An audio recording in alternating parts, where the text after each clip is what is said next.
தமிழ் நூல்கள் அப்படின்னு சொல்லிட்டு இல்லை. இந்திய அளவிலேயே அல்லது இன்னும் சொல்ல போனோம்னா உலக அளவிலேயே 21ஆம் நூற்றாண்டு மொழிபெயர்ப்புக்கானதாக தொடங்கியிருக்குதுன்னு தான் சொல்லணும். அதுக்கு முன்னால் இந்தியாவிலேயே நீங்கள் பார்த்தீங்கன்னா ஆங்கிலத்தில் எழுதக்கூடியவர்கள் ஒரு தனி வகைமையாக இருப்பாங்க. இந்திய மொழிகளில் எழுதுகிறவங்க ஒரு தனி வகைமையாக இருப்பாங்க.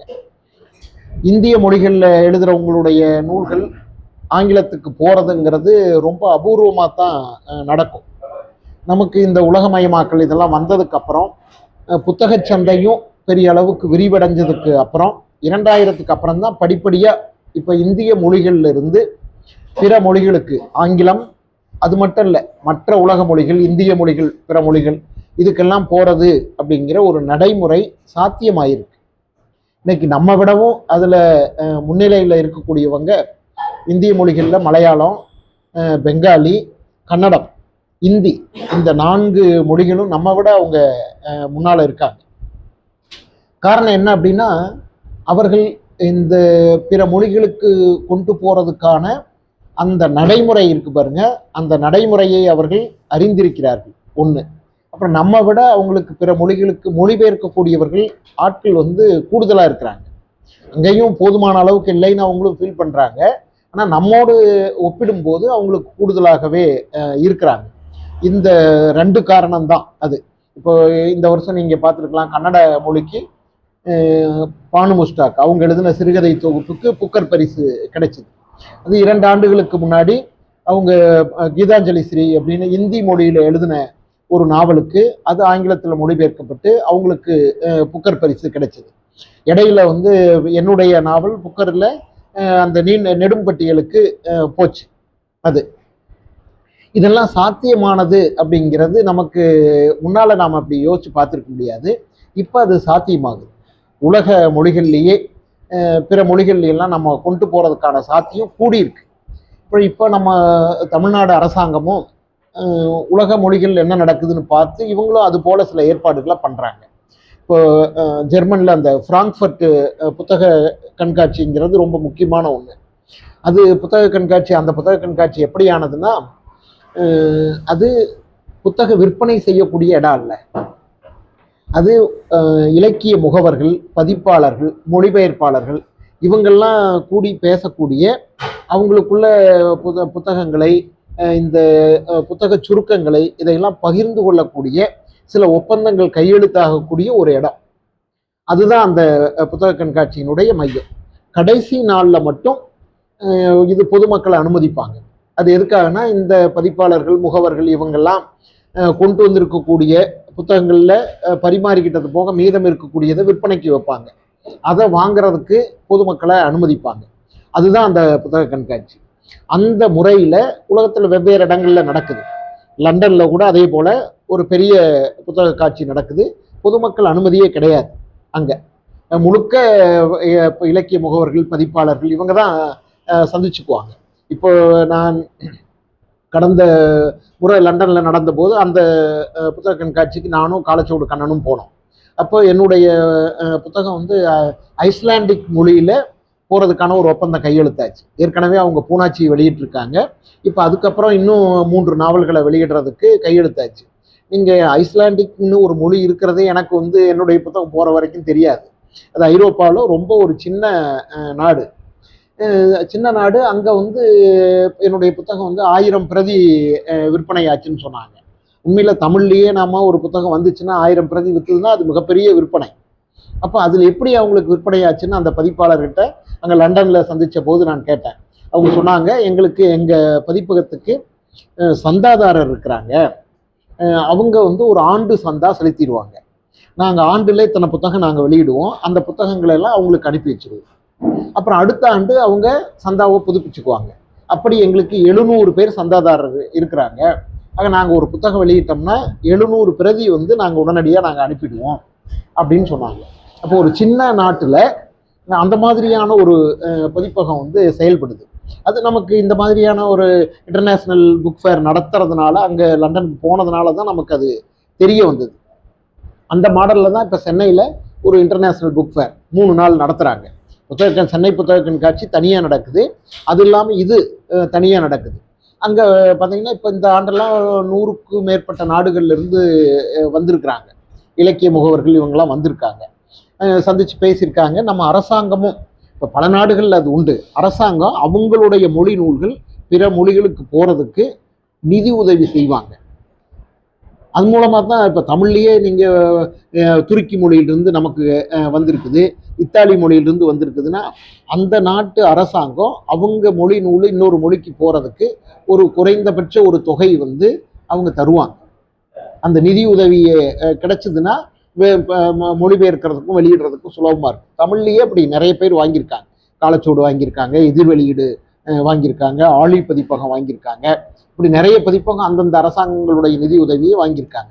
அந்த மாடல் அதை பின்பற்றி தான் தமிழ்நாடு அரசாங்கமும் இப்போ பிற மொழிகளுக்கு மொழிபெயர்க்கிறதுக்கு நிதி உதவி செய்கிறாங்க. அந்த புத்தகத்தினுடைய அளவு இதையெல்லாம் பொறுத்து இத்தனை லட்சம் அப்படின்ட்டு நிதி உதவி செய்கிறாங்க. அது மூலமாக கொஞ்சம் புத்தகங்கள் போகுது. இதெல்லாம் நமக்கு வந்திருக்கக்கூடிய வாய்ப்புகள். ஆனால் இன்னும் கூட நமக்கு தமிழ் எழுத்துலகம் அதை முழுமையாக பயன்படுத்திக்கிட்டதா நான் கருதலை. தொடக்க நிலையில தான் நாம் இருக்கிறோம். கேரளாக்காரங்க மாதிரியோ கன்னடா மாதிரியோ நாம் அந்த அளவுக்கு இன்னும் நாம் பயன்படுத்தலைன்னு தான் சொல்லணும். அதுக்கு முக்கியமான காரணம் இப்போ நான் இலக்கிய முகவர்னு சொல்கிறேன், அந்த கான்செப்டெல்லாம் இன்னும் தமிழில் அது பற்றியான புரிதல்லாம் கிடையாது. லிட்ரரி ஏஜென்ட்டுன்னு சொல்லக்கூடியவங்க அவங்க என்ன செயல்படுவாங்க, எப்படி செயல்படுவாங்க அப்படிங்கிறதெல்லாம் தமிழில் இன்னும் பதிப்பாளர்களுக்கும் அது இன்னும் புரியல, எழுத்தாளர்களுக்கு சுத்தமாக அது புரியாமலே இருக்குது பல பேருக்கு. அந்த கான்செப்டெல்லாம் புரிஞ்சுக்கிட்டு அதெல்லாம் என்ன நடைமுறை அப்படிங்கிறதெல்லாம் தெரிஞ்சால் தான் அதை நம்ம கற்றுக்கொள்ளணும். கற்றுக்கொண்டால் தான் இன்னும் நம்ம புத்தகங்கள் நிறைய புத்தகங்கள் கொண்டு போக முடியும் அப்படின்னு எனக்கு தோணுது. இப்போ காலச்சோடு சார்பாக காலச்சோடு கண்ணன் அவர் நிறைய இடத்துல பதிவு பண்ணியிருக்காரு. அவர் 2007ஆம் ஆண்டில் முதன்முறையாக ஃப்ராங்க்ஃபர்ட் புக் ஃபேருக்கு போனார். அங்கே தான் இந்த முறை எப்படியெல்லாம் செயல்படுதுன்னு அவர் கற்றுக்கொண்டு தொடர்ந்து இன்னைக்கு வரைக்கும் தொடர்ந்து கிட்டத்தட்ட 20 ஆண்டுகளாக அவர் அந்த புத்தக கண்காட்சிக்கு போகிறார். அதில் ஒருத்தரை சந்திக்க அந்த மாதிரியான ஒரு வளர்ச்சியில் தான் இவ்வளவு புத்தகங்களை கிட்டத்தட்ட காலச்சுவடு புத்தகங்கள் 100 புத்தகங்கள் பிற மொழிகளுக்கு போயிருக்கு. ஆங்கிலம் மட்டும் அல்ல, பிரெஞ்சு மொழி, இத்தாலி மொழி, இந்த மாதிரி ஐஸ்லாண்டிக் மொழி, இன்னும் ஹீப்ரு மொழியில் கூட புளிய மரத்தின் கதை போயிருக்கு. அது மாதிரி கிட்டத்தட்ட 100 புத்தகங்கள் அந்த மாதிரி பிற மொழிகளுக்கு அவரால் கொண்டு போக முடிஞ்சிருக்கு. அதுக்கு காரணம் அந்த அந்த நடைமுறைகள் என்ன என்பதை தெரிந்து கொண்டு அதை பின்பற்றி தான் கொண்டு போயிருக்கார். இப்போ எதிர் வெளியீடு இப்போ கொஞ்சம் அவரும் ஃப்ராங்க்ஃபர்ட் புக் ஃபேருக்கு போகிறாரு, சில முயற்சிகளை அவர் செய்கிறாரு. அப்புறம் இங்கே சென்னையில் நடக்கக்கூடியதுலேயும் சில பதிப்பாளர்கள் அந்த முறைகளை கற்றுக்கொள்கிறாங்க. இன்னும் கூட வரக்கூடியவர்கள்ட்ட ஒப்பந்தம் போடுறாங்க, அதுக்கப்புறம் அதை பின்பற்றி அதை ஒரு வெற்றிகரமாக செய்ய முடியல, பல பேரால் செய்ய முடியல. அதுக்கு மொழி பிரச்சனை ஒரு காரணமாக இருக்குது, இந்த நடைமுறை சிக்கல்கள் காரணமாக இருக்குது. இதையெல்லாம் கற்றுக்கொண்டால் நம்ம புத்தகங்களை இன்னும் வெளியில் கொண்டு போகிறது சுலபமாக இருக்கும். அதே போல் மொழிபெயர்ப்பாளர்களும் நமக்கு நிறைய தேவை. இப்போ உலகளவுக்கு இருக்கக்கூடிய மொழிபெயர்ப்பில் இருக்கக்கூடிய போக்கு என்னன்னு பார்த்தீங்கன்னா, மூலமொழி அப்புறம் அந்த பெருமொழி, இந்த 2 தான். இடையில இன்னொரு மொழி வேண்டான்றாங்க. இப்போ நம்ம புத்தகங்களையே ஆங்கிலம் மூலமாக இத்தாலி மொழிக்கு கொண்டு போகிறத விரும்புறது இல்லை. அவங்க நேரடியாக தமிழ்லேருந்து இத்தாலி மொழிக்கு கொண்டு போகிறது அதுதான் விரும்புகிறாங்க. உலகளவுக்கு அந்த மாதிரி தான் இருக்குது. இப்போ சில எழுத்தாளர்களுடைய பிரபல எழுத்தாளர்களுடைய புத்தகங்களை நீங்கள் மொழிபெயர்க்கிறதுனா அடிப்படை இதே கண்டிஷனே அதுதான். இப்போ மார்க்யூஸுடைய புத்தகங்கள் இருக்குது, அவருடையதை இப்போ நேரடியாக ஸ்பானிஷ்லேருந்து தமிழுக்கு பண்ணா தான். இங்கிலீஷ் மூலமாக பண்ணுறேன் இல்லை வேற ஒரு மொழி மூலமாக பண்ணுறேன்னா அனுமதியே கொடுக்க மாட்டேன். இப்போ நூற்றாண்டு தனிமையெல்லாம் வந்திருக்கு, அது நீங்கள் பாருங்கள், 2 பேர் அதில் பேர் போட்டிருக்கோம். சுகுமாரன் ஒருத்தர் இருப்பார், ஒருத்தர் இருப்பார். 2 பேர் என்ன பண்ணாங்கன்னா, அந்த இப்போ சுகுமாரன் இன்னொருத்தர் பேர் எனக்கு நினைவில் இல்லை, அவர் ஸ்பானிஷ் கற்றுக்கிட்டவர், ஸ்பானிஷ் தெரியும் அவருக்கு. அவருடைய ஃபஸ்ட்டு டிரான்ஸ்லேஷன், அதுக்கப்புறம் சுகுமாரன் இங்கிலீஷில் படிச்சுட்டு இது 2ஐயும் கம்பேர் பண்ணி அவர் பண்ணினது. அந்த மாதிரி தான் அவங்க அனுமதியே தர்றாங்க. அதனால் நமக்கு வெவ்வேறு மொழிகள் கற்றுக்கொண்டு அந்த மொழிகளுக்கு கொண்டு போகிறதுக்கான ஆட்கள் நம்மக்கிட்ட குறைவாக இருக்காங்க. இப்போ ஒன்றும் இல்லை, மலேசியாவில் அவ்வளவு தமிழர்கள் இருக்காங்க, மலேசியாவில் நிறைய புத்தகங்கள் வருது. மலேயா மொழிக்கு தமிழ்ல இருந்து நேரடியாக மலேயா மொழிக்கு பெயர்க்கிறதுக்கு ஒரே ஒருத்தர் தான். நான் இப்போ போன போது அவரை சந்தித்தேன். அவர் ஒருத்தர் தான் 2-3 நாவலை பண்ணியிருக்காரு. வேற யாருமே அந்த அளவுக்கு மலேய மொழியிலிருந்து தமிழுக்கு பண்றதுக்கு என்ன முடியுங்கிறாங்க. தமிழ்ல இருந்து மலேய மொழிக்கு பண்றதுக்கு கஷ்டங்கிறாங்க. அதே போலதான் தமிழ்லையும் இங்கிலீஷ்ல இருந்து தமிழுக்கு வர்றதுக்கு பண்றதுக்கு நிறைய பேர் இருக்காங்க. ஆனா தமிழ்ல இருந்து இங்கிலீஷ்க்கு பண்றதுக்கு அவ்வளவு ஆட்கள் கிடையாது. இதுதான் நமக்கு பிரச்சனையா இருக்கு. நான் இது காலம் போக போக இன்னும் அந்த மாதிரி இப்போ நான் என்னுடைய புத்தகம் 2004 முதல்ல ஆங்கிலத்துக்கு போச்சு. வா கீதா தான் மொழிபெயர்த்தாங்க. நிழல் முற்றம் நாவல் தான் முதல்ல கரண் ஷோ அப்படின்னு மொழிபெயர்த்தாங்க. அது மொழிபெயர்த்து 2 ஆண்டுகள்லேயே போலிஷ் மொழியில் அந்த நாவல் வந்தது. அதுக்கப்புறம் அவங்க கூலமாதாரியை 2005 சீசன்ஸ் ஆஃப் த பாம்னு மொழிபெயர்த்தாங்க. அப்போ இருந்ததுக்கும் இப்போ இந்த 20 ஆண்டுகள் இருக்கிறதுக்கும் நிறைய மாற்றங்கள். அப்போ கீதா மாதிரி 1-2 பேர் தான் தமிழ்ல இருந்து இங்கிலீஷ்க்கு பண்ணுறதுக்கு இருந்தாங்க. ஆனால் இப்போ அப்படி இல்லை. நீங்கள் லிஸ்ட் எடுத்தோம்னா ஒரு 25 பேரை நம்ம அப்படி கண்டுபிடிக்க முடியும். அந்த மாதிரியான ஒரு மாற்றம் வளர்ச்சின்னு நம்ம சொல்லலாம். அது வந்திருக்குது. அதனால் இந்த முறையெல்லாம் பின்பற்றினோம்னா நாம் கொண்டு போகிறதுக்கு வசதியாக இருக்கு. அப்புறம் அவங்க நிறைய நீங்கள் இந்த பதிப்புத்துறையில் உலகளவில் பண்ணக்கூடியது பார்த்திங்கன்னா நிறைய விஷயங்கள் பண்ணுறாங்க. புக் ப்ரமோஷன்னு நிகழ்ச்சி வைப்பாங்க.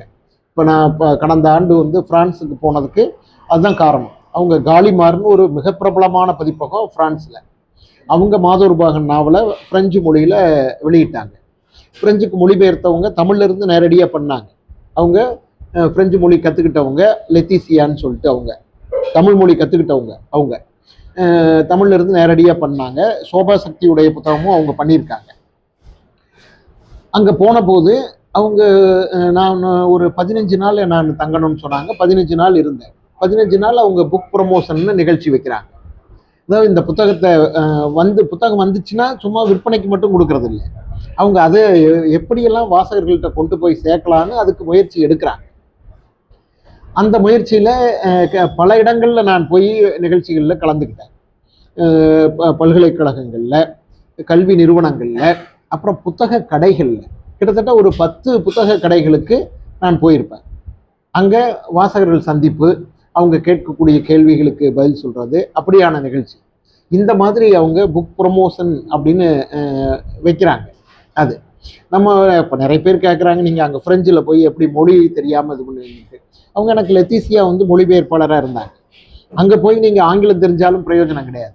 நான் ஆங்கிலத்தில் பேசுகிறதா இருந்தால் கூட தமிழில் மொழிபெயர்க்கிறதுக்கு ஒரு ஆள் வேணும். ஏன்னா அங்கே ஃப்ரெஞ்சு மொழி தான் அவங்களுடைய கல்வி மொழியாக எல்லாமே எல்லா வகையிலையும் இருக்குது. அதனால் அவங்களுக்கு ஃப்ரெஞ்சு மொழியில் வேற இங்கிலீஷில் பேசினா கூட ஃப்ரெஞ்சில் டிரான்ஸ்லேட் பண்ணி தான் ஆகும். அந்த மாதிரியானது. அதனால் எனக்கு மொழி ஒரு பெரிய பிரச்சனையாக இல்லை. எங்கே போனாலும் இன்னைக்கு டிரான்ஸ்லேட் பண்ணுறதுக்கு தமிழர்களும் இருக்காங்க. இலங்கை தமிழர்கள் நிறைய பேர். இப்போ ஜெர்மனியில் போனீங்கன்னா ஜெர்மன் மொழி கற்றுக்கிட்ட இலங்கை தமிழர்கள் நிறைய பேர் இருக்காங்க. அது மாதிரி ஒவ்வொரு நாட்டிலையுமே இருக்கிறாங்க. ஆனால் எழுத்த மொழிபெயர்க்கிறதுக்கு கம்மியான பேர் தான் இருக்கிறாங்க. இதுதான் நிலை. இது சானாவஸ் கேட்டதை ஒட்டி சில விஷயங்கள் சொன்னேன். நீங்கள் அதுக்கப்புறம் நம்ம ஒரு உரையாடல் மாதிரி வச்சுக்கலாம். எதுனா நீங்கள் சொல்லுங்கள்.